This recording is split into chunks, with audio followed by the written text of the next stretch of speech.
Questions है उन parents के लिए जिनके बच्चे 9 से 12th के बीच में हैं, और ये बहुत ही सेंसिबल पॉइंट है जिनको ऑब्जर्व करना चाहिए पेरेंट्स को। जैसे एग्जाम्पल के तौर पे जब आपके बच्चे 9 से 12th में पढ़ते हैं तो बहुत सारे पेरेंट्स क्या करते हैं, अपने बच्चों को ऑनलाइन किसी तरह का कोर्स दिलवा देते हैं और निश्चिंत हो जाते हैं, मेरा बच्चा पढ़ लिया, बड़ा अच्छा है, ऑनलाइन पढ़ लिया, बहुत अच्छी बात है कि फीस कम लगेगा, घर में रहेगा, हमारे ऑब्जर्वेशन में रहेगा। इन सारी पॉइंट्स को ध्यान में रखते हुए करवा देते हैं, अच्छे फैकल्टीज मिलेंगे। मेरे कुछ पॉइंट्स है, कुछ क्वेश्चंस है ऑनलाइन को लेके। जैसे सबसे पहला क्वेश्चंस ये है कि क्या ऑनलाइन पढ़ते वक्त आपके बच्चे डिस्ट्रैक्ट नहीं होते हैं? क्या वो पढ़ते पढ़ते ऐसा नहीं होता कि आपके ऑब्जर्वेशन से बाहर जाने के बाद वो किसी और चैनल पे, इंस्टा पे या किसी और चीज़ पे चले जाते हैं?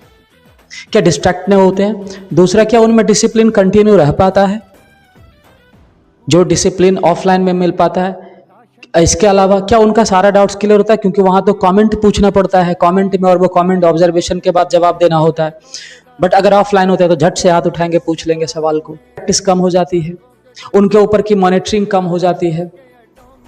इसके अलावा उनका इंटरेस्ट जो होता है ना, वो टेक्नोलॉजिकल इशू में चीज़ों में बढ़ जाता है, उनका स्क्रीन टाइम बढ़ जाता है। तो ये सारे पॉइंट्स है जिसको ध्यान में रखना चाहिए। और सबसे इंपॉर्टेंट बात, ऑफलाइन में बच्चे टीचर के कंट्रोल में होते हैं, इसलिए वो रेगुलर डिसिप्लिन में भी रहते हैं, रेगुलर राइटिंग प्रैक्टिस उनका चलता रहता है। और 9 से 12 तक के बच्चों का एज ही क्या होता है, समझने वाला एज होता है क्या कि उनको सेल्फ डिपेंडेंट छोड़ दे और वो हर डिसीजन अपने तरीके से ले लेंगे।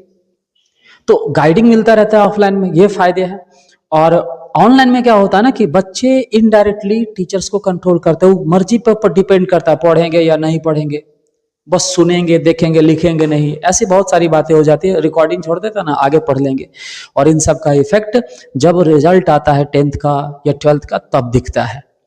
तो आप ऑनलाइन पढ़ाइए, बेझिझक पढ़ाइए, बहुत अच्छी बात है, ऑनलाइन पढ़ाना चाहिए। बट कहीं ना कहीं उन बच्चों को ऑफलाइन भी किसी टीचर्स के अंडर में होना चाहिए, जिससे बच्चे का साइकोलॉजिकल डेवलपमेंट, उनका बिहेवियर जो है वो कंटिन्यू मॉनिटर होता रहे। ऑनलाइन में ये भी चीज़ नहीं हो पाता है।